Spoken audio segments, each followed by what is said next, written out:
Okay, now that you have learned about the Grignard reaction and learned how to make new carbon-carbon bonds using the Grignard reaction, let's look at a target molecule, an alcohol, and think about how we would make that, working backwards one step. We want to make an alcohol from a carbonyl compound and a Grignard reagent. So here's an alcohol. It's got a phenyl group on it, an ethyl group, and an isopropyl group on it. And so we can form the new carbon-carbon bond, remember, always is between an alpha carbon and a beta carbon. And so we could form this new bond right here by reacting a ketone, reacting this part. This used to be right here, used to be a carbon-carbon double bond. I'm sorry, a carbon-oxygen double bond. Used to be a carbonyl compound right there. That used to be a carbonyl with a phenyl and ethyl on it. And then this right here, this part is going to come from the Grignard reagent.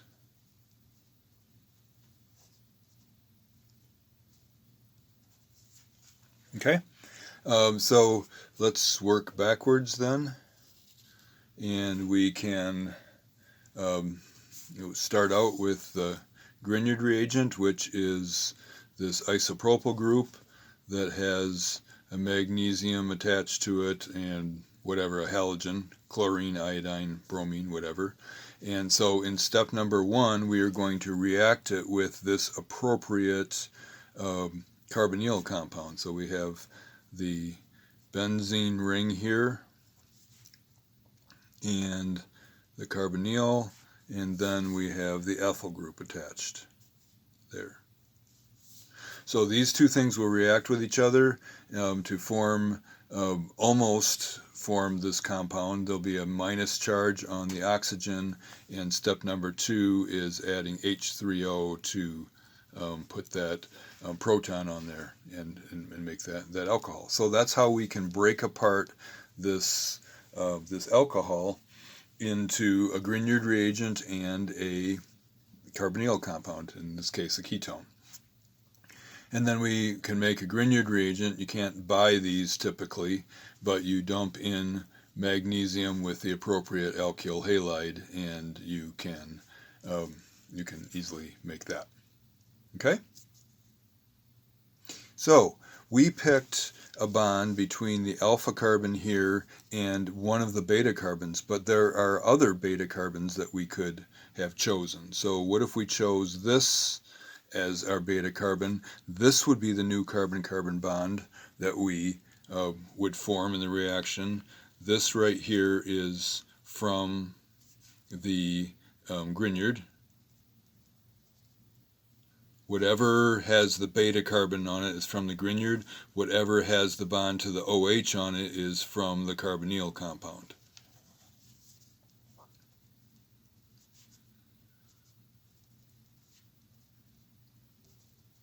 Okay, so go ahead, pause the video, and show how you would make this target molecule with those two pieces that we've identified.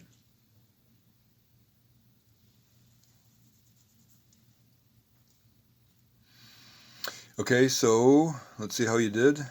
This was our Grignard reagent, and so we start out with it over here, and whatever Mg, let's do bromine this time, and we can make that by adding magnesium to the aryl halide. And guess what? You know how to stick a bromine onto a benzene ring, so you could make that.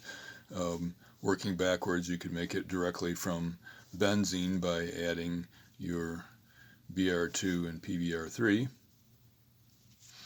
And so then you're going to react this with the rest of this piece here, which is the carbonyl compound. It's carbonyl, and it's got an ethyl coming off of it. and it has an isopropyl coming off of it. So this is the ketone that you would have to react with this phenyl magnesium bromide to form this product. And then, of course, H3O again there. And so there are actually 3 bonds here that are between an alpha and a beta carbon. So we have our beta there that we used, a beta there that we used, and this beta as well. So we could break that apart. So again, go ahead and pause the video and show the fragments that you would need to put together the reagents that you need to put together to form the final alcohol using by forming that new bond there.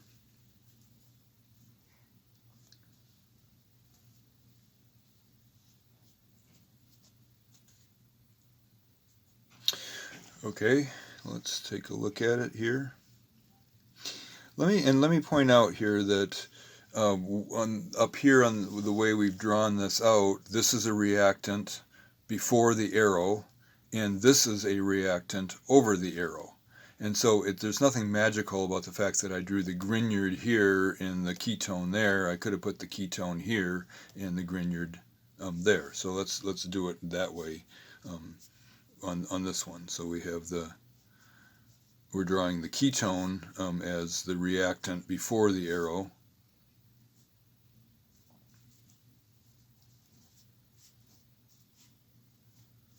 And then over the arrow, we are adding the Grignard, which is ethyl.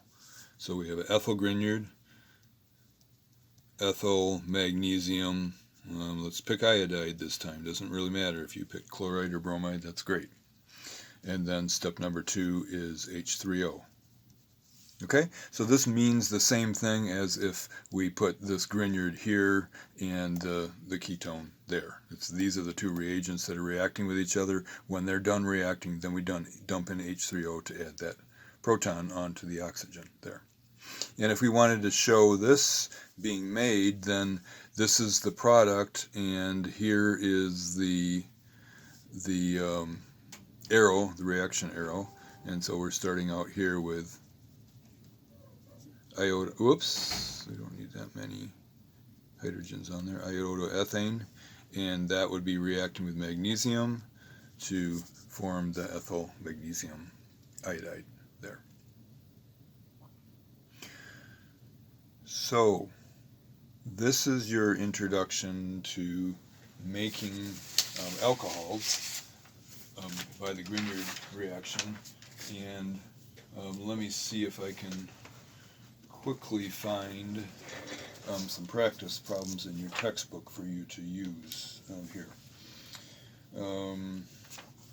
This would be chapter 17, and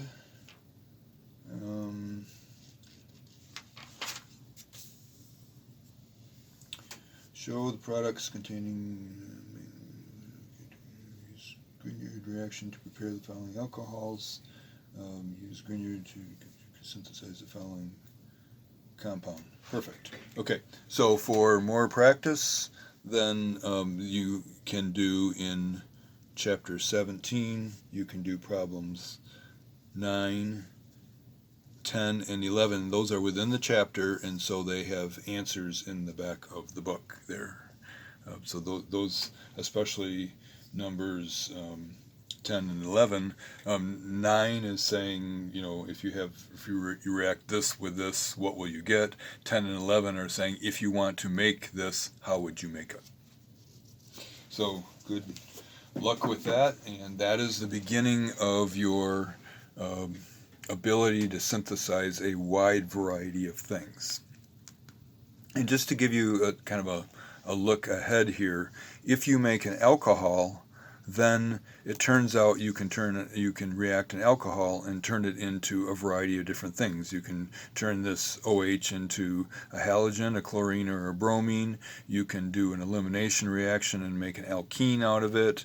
You can deprotonate it and react it with another alkyl halide to make an ether.